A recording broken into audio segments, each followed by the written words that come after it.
आज हम घनमूल हमारा प्रकरण है घनमूल, उसकी शिक्षण योजना बनाना सीखेंगे। देखिए, लर्निंग आउटकम में बच्चे पूर्ण घन संख्याओं के घनमूल निकालना सीख जाएंगे इससे।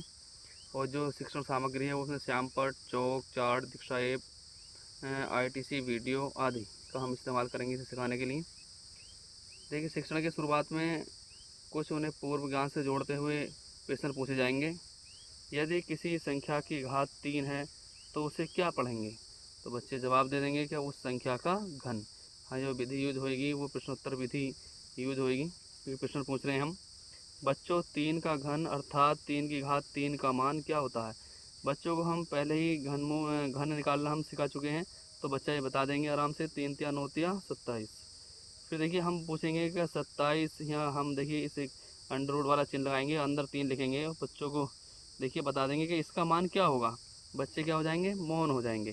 फिर हम उन्हें बताएंगे कि बच्चों, इसे हम घनमूल कहते हैं।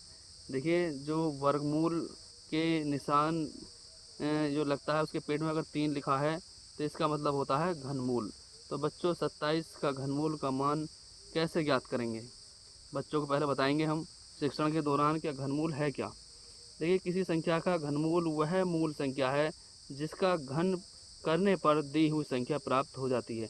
अगर हमने किसी भी संख्या का घनमूल निकाला तो अगर हम उस संख्या का घन करेंगे तो हमें वही संख्या प्राप्त हो जाएगी जिसका हम घनमूल निकाल रहे हैं। जैसे 2 की घात 3 का मान होता है 8, बच्चे बता देंगे आराम से।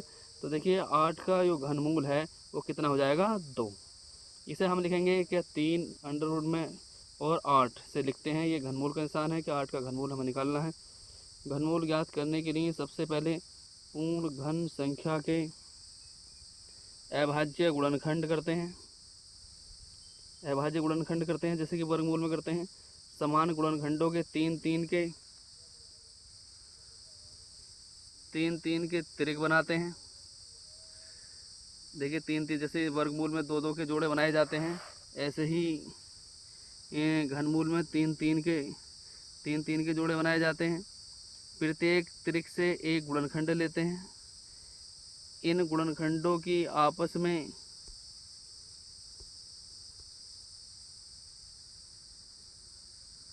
देखिए, इधर ये चलता रहेगा, इधर आपने देख ही दिया है।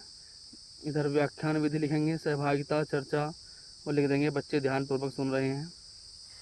फिर देखिए, हम क्या करेंगे, जब हमने 3 3 के त्रिक बना लिए तो प्रत्येक त्रिक से एक गुणनखंड लेते हैं। इन गुणनखंडों की आपस में गुणा करने पर प्राप्त गुणनफल ही घनमूल होता है।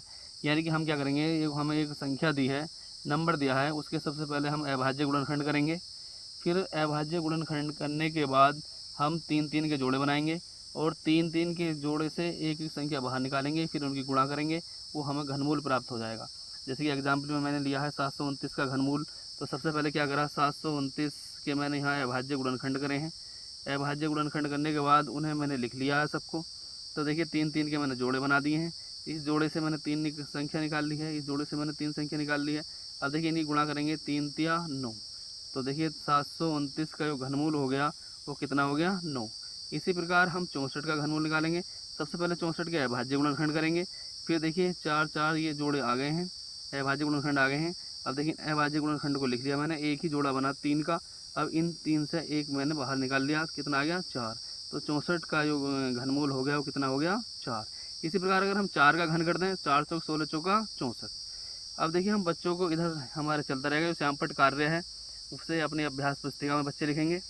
शिक्षण के बाद में देखिए, हम शिक्षण के बाद में पुनरावृत्ति प्रश्न बच्चों से पूछेंगे, जो हमने सिखाया है उसके संबंध में बच्चों से पूछेंगे, घनमूल के बारे में पूछेंगे, घन के बारे में पूछेंगे। उनकी समस्याओं का समाधान करेंगे। अगर उनमें कोई समस्या आती है उन्हें, तो उसका क्या करेंगे, हम उन्हें समाधान बताएंगे, या उनमें क्यों आ रही है समस्या, उस समस्या को कैसे दूर करेंगे। और उन्हें हम आपने ब्लैक श्यामपट्ट पे बुला सकते हैं, ब्लैक बोर्ड पर आने के लिए कहेंगे, आगे आने के लिए कहेंगे, और उनसे हम संख्याओं के घनमूल निकलवा के देखेंगे।